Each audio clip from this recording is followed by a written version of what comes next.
दोस्तों आप इस क्लास को स्किप मत कीजिएगा क्योंकि ये वीडियो आप लोग के लिए बहुत ज़्यादा इंपॉर्टेंट होने वाला है, क्योंकि यहाँ पर हम कक्षा 12वीं के कुछ एनसीईआरटी प्रश्न उत्तर को सॉल्व करने वाले हैं जो आपके लिए बहुत ज़्यादा इंपॉर्टेंट होने वाला है, इसलिए पूरा देखिएगा।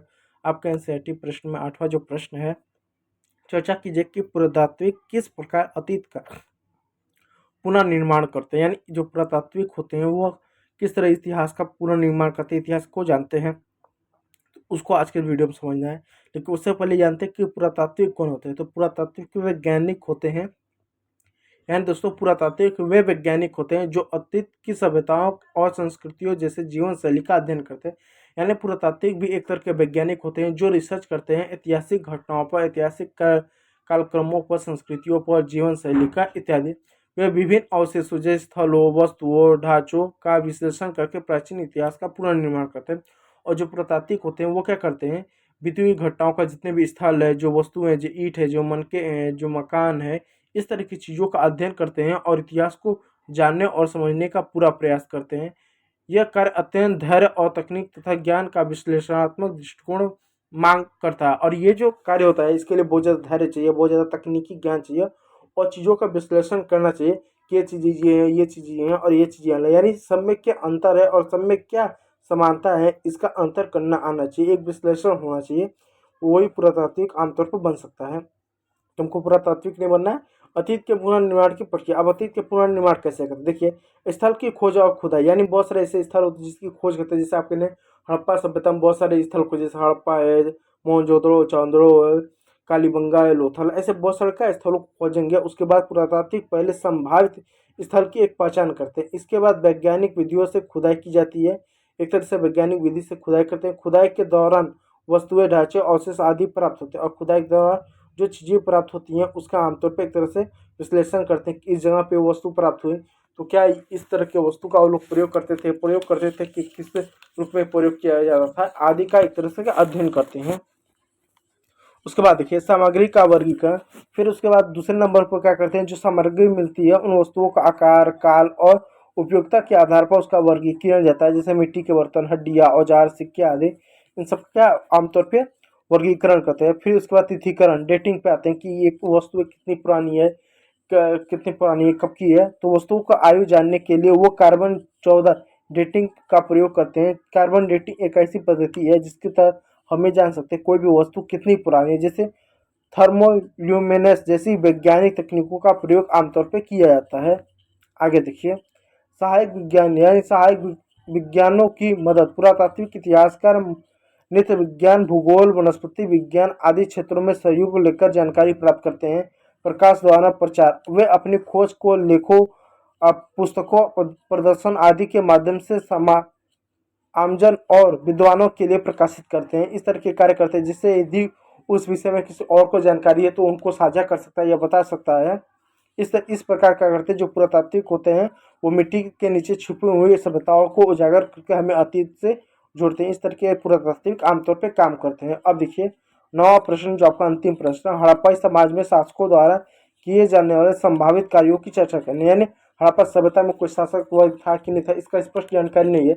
यदि मान ले एक बात के लिए कि यहाँ पर कोई शासक वर्ग रहा होगा तो उसके द्वारा किए गए संभावित कार्यों का हमको चर्चा करना है। तो देखिए दोस्तों उत्तर, हड़प्पा सभ्यताओं में शासक की भूमिका के बारे में कोई प्रत्यक्ष लेख नहीं मिलता है, यानी कोई डायरेक्ट हमको जानकारी नहीं मिलता है, कोई स्पष्ट जानकारी नहीं मिलता है, क्योंकि वहाँ पर लिपि अब तक पढ़ी नहीं जा चुकी है, यानी कि जो लिपि है उसको आज हम तक पढ़ नहीं चुका है। परंतु पुरातात्विक साक्ष्यों के आधार पर शासकों द्वारा किए जाने वाले कार्यों की कुछ संभावना सामने आई है। लेकिन उसके बाद भी हमको ये लगता है कि अगर हमने कोई स्पष्ट प्रमाण नहीं मिला है कि शासक रहे, हमने उनकी लिपि नहीं पढ़ा, उसके बाद भी हम अनुमान लगाते हैं कि ये चीज़ें देखने को मिलती है, उस वजह से अनुमान लगाते हैं कोई ना कोई शासक वर्ग रहा हो, चाहे वो धार्मिक शासक वर्ग हो रहा हो पुरोहित के रूप में, चाहे शासक राजा महाराजा गणतंत्र कुछ भी, लेकिन कुछ न कुछ शासक वर्ग रहा जिनके द्वारा कुछ कार्य देखने को मिलता है। पहला नियोजित प्रशासन, नियोजन और प्रशासन। तो एक चीज देखने को मिलता है हड़प्पा सभ्यता की उन्नत जो नगर है, योजना है, जल निकासी प्रणाली है, सड़कों के ग्रिड सिस्टम, यह दर्शाते हैं कि वहाँ कोई केंद्रीकृत प्रशासन व्यवस्था रही होगी जो इन सभी भवन निर्माण को, इन वास्तुकला को नियंत्रित करती हुई इसका नियोजन करता था। इसी यह स्पष्ट होता है कोई ना कोई प्रशासन रहा होगा। अब कैसा प्रशासन रहा होगा इसका हमको स्पष्ट जानकारी नहीं मिलता है। कानून व्यवस्था, बड़े बड़े भवनों और अनाज भंडारण स्थलों और सुरक्षा जैसे उपयोग के अनुमान लगाया जाता है कि कोई पदाधिकारी वर्ग व्यवस्था अनुशासन बनाए रखता था जो इन सभी चीज़ों का कार्य करता है। आपने देखा है कि बड़े पैमाने पर जलाशय, बड़े पैमाने पर अन्नागार, इस तरह की चीज़ें पाई गई। फिर उसको जो है नगरों को ईंटे की दीवार बनाकर घेरना सुरक्षा के दृष्टिकोण से, कहीं ना कहीं कोई कानून व्यवस्था या पदाधिकारी या कोई वर्ग तो होता होगा ना जो इन सभी चीज़ों को मैनेजमेंट करता होगा, तो इसका भी एक अनुमान लगाया जाता है।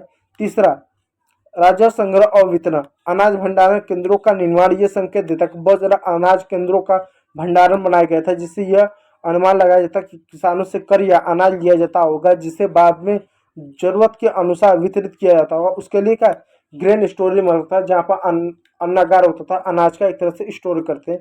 तो भी अनुमान लगाया जाता है कि इसके भी संचालन के लिए कोई ना कोई प्रशासनिक व्यवस्था रही होगी। व्यापार का नियंत्रण, हड़प्पा सभ्यता के व्यापारी संबंध दूर दूर के क्षेत्रों में थे। ये काम किसी संगठित व्यवस्था के अंतर्गत ही संभव था। मोहरों और मापा उपकरणों का यह अनुमान लगाया जाता है कि शासक व्यापार पर नियंत्रण करते थे, और इससे ये भी अनुमान लगाया जाता है कि जिस तरह से व्यापार की गतिविधियां होती हैं, जिस तरह से क्या मोहरे मिलते हैं, मोहरे इस टाइम पर मिलता है, इससे मालूम पड़ता है कोई ना कोई शासन व्यवस्था होगा जो इन्हें दूर दूर क्षेत्र तक व्यापार करता है और मौर्य को नियंत्रित करता है। इन सभी चीज़ों को इसे अनुमान लगाया जाता है। चलिए अगला देखिए, संशक्ति का संचालन।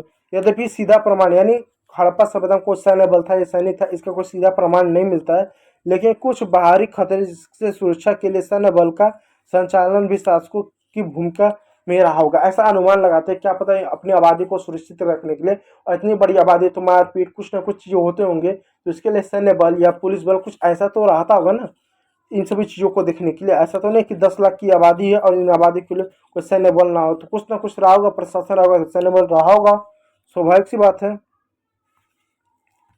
इस प्रकार हड़प्पाई समाज में शासक एवं संगठनात्मक योजनाकार, धार्मिक नेता और प्रशासनिक अधिकारी की भूमिका निभाते हैं।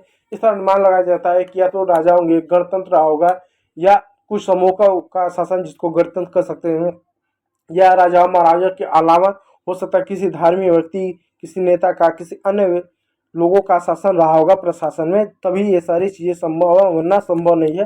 हालांकि इसका कोई आपको डायरेक्ट प्रमाण नहीं मिलता है। तो ये आपके जो प्रश्न थे, यही प्रश्न थे 500 शब्दों में लिखने के लिए। अभी कुछ और प्रश्न है जिनकी चर्चा हम अगले क्लास में करेंगे। ये वीडियो अच्छा लगा तो लाइक कीजिएगा और चैनल को सब्सक्राइब कीजिएगा। वीडियो देखने के लिए बहुत बहुत धन्यवाद।